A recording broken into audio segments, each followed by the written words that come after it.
Hi, welcome to the Shepherd's Rest Doc Talk. This is episode 165B. I'm Cam and this is Julie. Yes, this is the Chronicles of the Apostles rendition of Doc Talk this week. Yeah. Anyway, It's Acts. That's right. We're going through Acts, and we are on Acts chapter 6, verses 1 through 15. So basically the whole chapter of Acts 6. Anyway, so I thought, well, instead of doing a recap, because we're getting kind of far, every week I've been doing a recap, Yeah, but like, we're so far out now, you're just gonna have to go watch the other ones. All right. So let's just. I can tell you real quick. Okay. Yeshua came. He rose.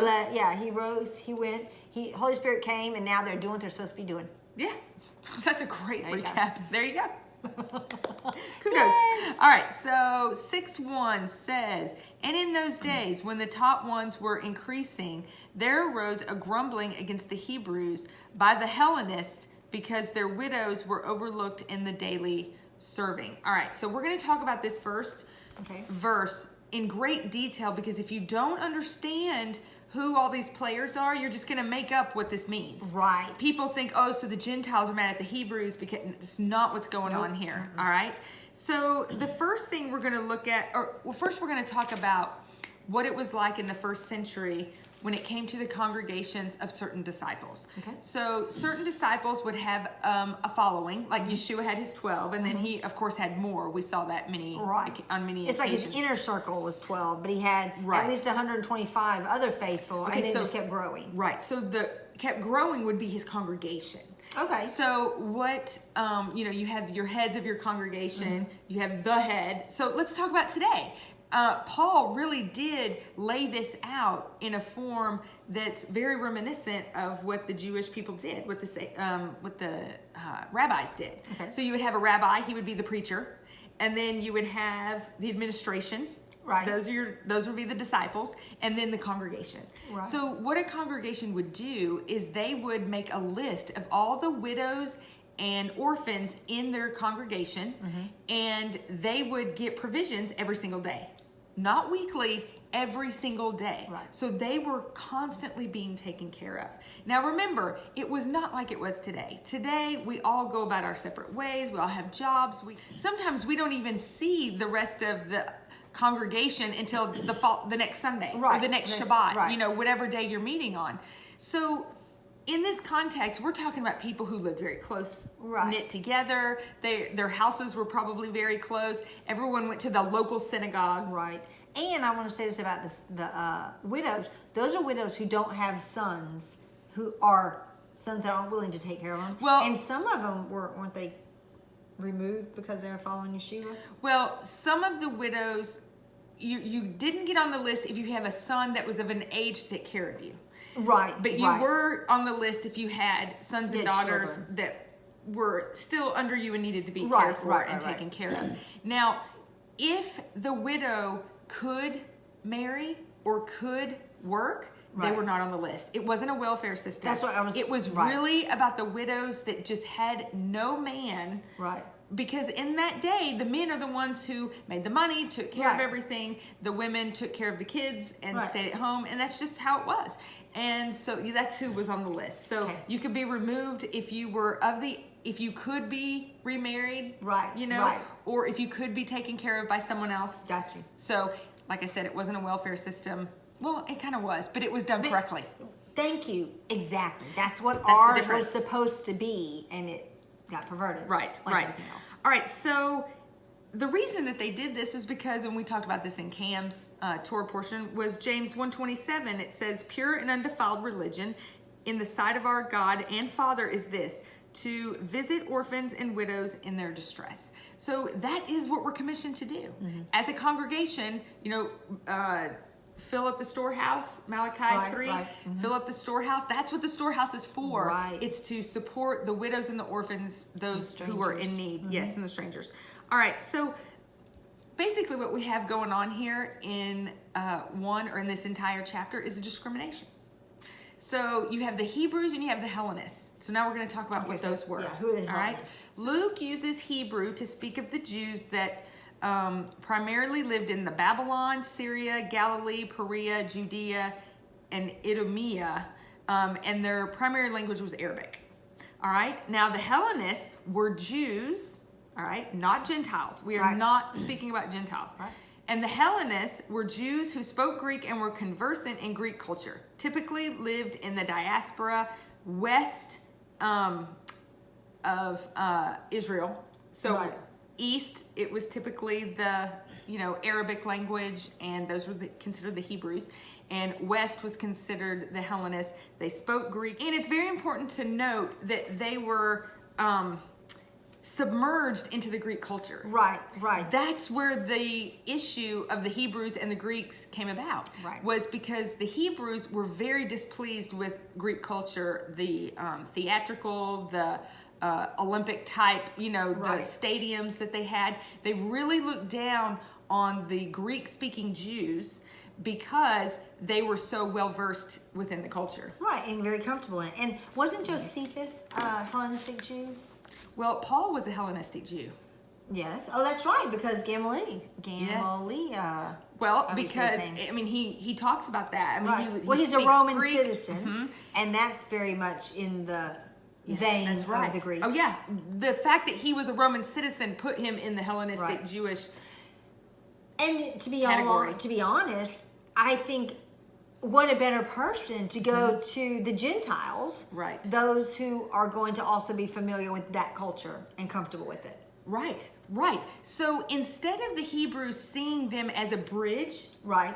in between the Jews and the Gentiles Yeah. coming into Messiah, they looked down on them, Right. But the Greeks were the Hellenists were very loyal. Yeah, they were Yes. very loyal to Jerusalem. Right. Even though they lived within the diaspora, most of the people who received the Holy Spirit on the day of Pentecost were Hellenist Jews. Right. Ones They who were were in for the feast. In for the feast, right. So Yeshua and his disciples would be considered Hebrew, and Paul would be considered a Hellenist. So as Acts progresses, I think we're going to really see why they may have been kind of like this sometimes, Yeah. and why it was so important that they were united. Yeah. Right. But I wanted to say this about the Greek speaking, the Hellenists being that bridge. That's what I feel like the Messianic movement is today. Definitely it's should the be. bridge. Yeah. We need to be that bridge like the Hellenist Jews who are still in this church culture or privy Or we to it, or we understand understand it. it, Yeah. and can be that bridge to show them the way into Messiah, his Into his his way, full because he was identity. the Hebrew, right? Right. He was part of that Hebrew way. Yeah. With Yeah, that. that's good. Yeah, Right. yeah. All right, so now that we've gotten past verse number 1, Okay. let's move on.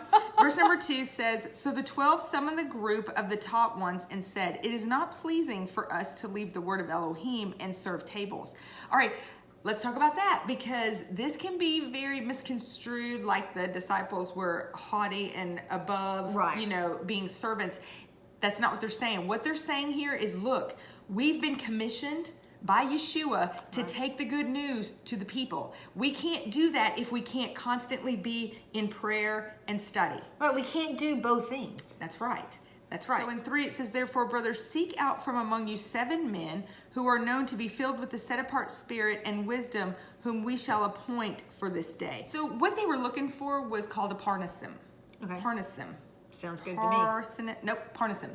All right, so a parnas was a person who was in an administrative role, Okay. and they were called a provider. Okay. All right, so their main function was to gather resources to give back to the needy. That was So their they were main basically resource. the logistics department. That's right, but they had to be completely aware of all the halakhic Okay, yeah. laws. Those are how you walk out. That's right. So Right. they had to be able to troubleshoot, answer any questions. They had to be filled with the Spirit. That was Right. an extra added thing that the disciples required, because that was not something that had to be, Yeah.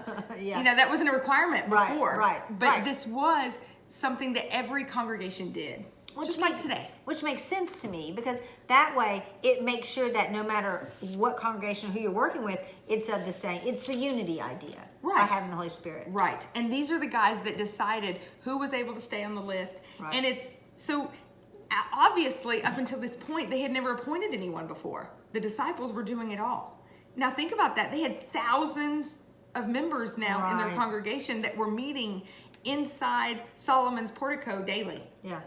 So they basically just decided, they finally got to the point where it's like, we got to share this. You know what? They finally got to the point where they said, we're going to have to function like everybody else does. You know, up until that point, they weren't a congregation. Right. They weren't a synagogue. Right. They weren't they didn't have all of the things, and they realized, you know what? I need a committee. I can't do it all. So we see in verse 5, so we'll just move on.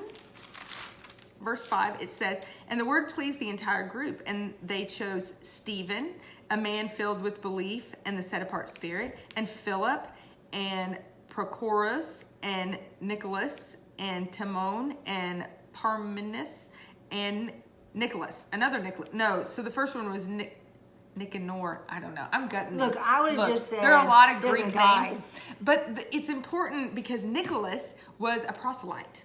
So, Oh, okay. So that is kind of neat because you do have one Gentile representing. So here's Messiah's congregation who's going to go out to the nations, and there is one Gentile within the administration. Isn't Stephen, Well, he was a Gentile, but he's a proselyte. Right. He was not Jewish born. Isn't Stephen on here a Samaritan? For some One reason, I of think them he's a Samaritan. Is a Samaritan, but Is I he the don't one that does know chapter 7? If it's he is. Whoever does chapter 7 is a Samaritan. Has Samaritan background. Oh, okay. Yeah. I remember my one thing is of there's them. at least a mix there too. Yeah. One who would have been Samaritan, pushed aside because you're a half breed, right. and yet he's And yet the walking Holy in Spirit, his Jewish side. they make it known that the Spirit was on him very strongly, and Yeah. we're about to go into that. But I wanted to talk about the Nicholas for a second because it is believed that this Nicholas started a congregation years later, and became the Nicolaitans. Revelation. In Revelation, which Yeshua hates their deeds because what had happened was the Gnostic beliefs. It's the same idea as Peter was the leader in the very beginning, but what we say he started now is like, wait a minute, what? Right. You see what I mean? Yes. That would be the same idea. People crept in and they started adding all of their other God beliefs, the Gnostic beliefs. Filling out things that should not have been filled out. Yeah. Right. But Nicholas was a very interesting guy because he was one that was like, you have to deny the flesh. You have to deny the flesh. So much so that he ended up sinning because he denied his wife and divorced her because he couldn't stand the sight of her and what she did to him because he was denying his flesh. Yes. Well, that's interesting because Paul would have said that's wrong to do. You're supposed to give to your wife. It is. And this is all speculation and midrash anyway, but it's just research that I did. I thought, that's very interesting because if he did do that, the Lord it would kind hate of those deeds. Right. It kind of allowed those things to creep in. That's my point. Well, then, really.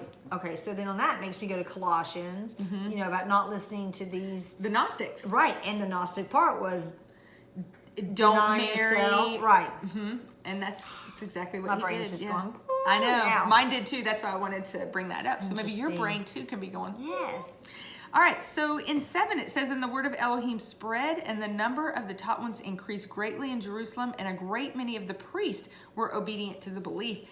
And the reason a great many of the priests became obedient is because most of the priests did not live in Jerusalem. So they weren't under the constant influence of the Sadducees who were running the show. All right, so they would just come in, do their own little studies, do their own little, what they were supposed to be doing away from the temple. But as they were flowing to the temple year after year with we don't know how many years this was after Yeshua's death. It's thought to have been several years because we're about to see Paul come on the scene. Right. All right. So several years they've been flowing in and they're being bombarded right when they go into the temple with this sect that's growing bigger and bigger and bigger. Think about that. So the influence, think about what the Lord's doing to till their hearts over here. Yeah. And then as they're flowing to the temple, they're hearing it and it makes perfect sense. Right. Because they're not constantly being brainwashed by the Sadducees. Right. And I think about those of us who decide to get into the Word ourselves and allow the Lord to till our hearts. Yes. And then when we hear something, we're like, yes, that makes perfect sense. It lines perfectly up with Scripture. But if you're constantly hearing, no, that's wrong, that's wrong, that's wrong, that's wrong, that's wrong, then you're not even gonna, you just put up a wall and you don't even hear it. Well, when you hear the Holy Spirit, you go, well, that can't be God. Right. Oh, yes. How many times did we do that before? Way too many. Yes, Way yes, too yes. many. All right, so moving on in 8, it says, and Stephen, filled with the belief and power, did great wonders and signs among the people. But some of those of the so-called congregation of the freedmen rose up, disputed with Stephen, but they were unable to resist the wisdom and the spirit by which he spoke. So the congregation of the freedmen was the biggest synagogue in Jerusalem at the time. Right. And it was from, I think it was 65 BC, Pompey. He took a lot of thousands of Judeans captive and enslaved them. And when they were freed, they were all Greek-speaking Jews. Right. They came back to Jerusalem and started this big synagogue. And it was, at that time, the most elite synagogue in Jerusalem. It was Greek-speaking, Hellenist, and it is believed this is where Paul congregated. So I was going to ask, were these freedmen given Roman citizenship? I'm sure they had Roman citizenship. Okay, because I'm I assuming. think Paul is from, like you said, is from that sect. Uh-huh. So I was wondering, since Paul had Roman citizenship, I guess in my head, if the free church, they all had Roman citizenship, then of course they would be the elite. Yes. Because they would be like, well, were the we're aristocratic Jewish type. and we're Roman. That's you right. know. We're both. Right. Yeah. I don't know that for sure, but Right. I know that Paul I have is from that one. So I it have just a makes me feeling wonder. the Hebrews looked down on the Hellenists, but the Hellenists looked Look down down. on the Hebrews Right, too. yeah. Because they're like, well, we are versed in Greek, philosophy and whatever else. Yeah. Yeah. We're worldly. Yeah, I was going to say we're And you're stuck in caveman. we're relevant. Yes. Oh, and you know what the nickname in the Talmud was for this synagogue? No. Synagogue of the Tarsians. Hello. of Tarsus. Yes. Okay. Yes. Well, if that's the case, then they're all Roman citizenships. Yeah. Because Yeah. I know that his Paul's father was freed and given citizenship, and he was a part of a group that was freed. So This is the group. there you go. That makes This perfect is why sense. once we get to Acts 7, Paul is there holding the coats of the ones who stoned Stephen. Right. Because he is a part of this. That's the connection of why it's believed Paul was part of this congregation. And speculation, but an idea.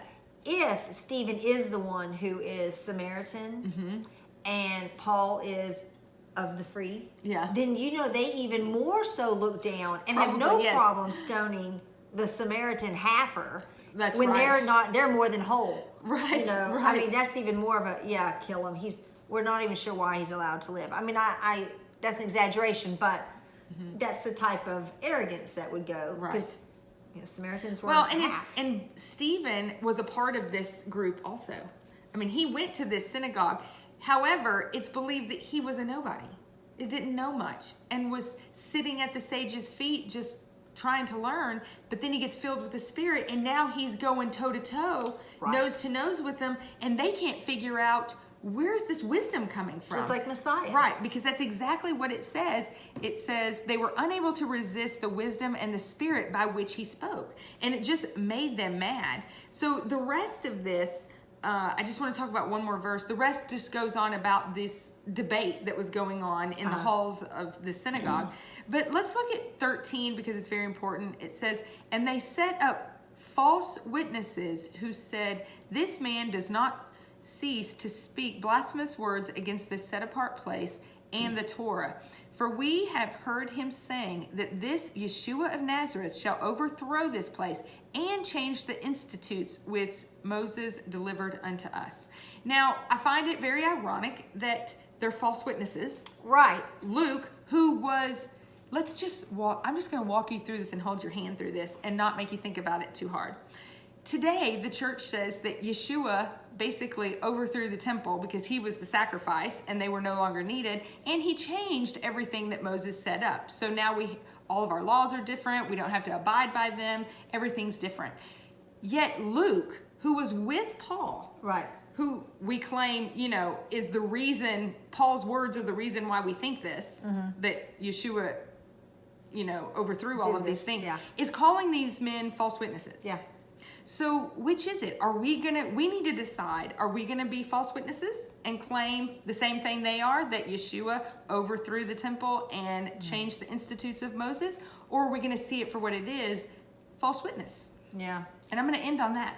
Well, I was going to say one other thing was, I love this. In this chapter, you have priests who are turning and then the false witness. The two things, the priests are in the temple every day, yet they're acknowledging Messiah. Right. And right. here the false, I just love that those are both in this chapter. The only way that they can defeat Stephen is to lie. That's the only way they can do it. Yeah. They can just assume they know what he's saying and lie about it.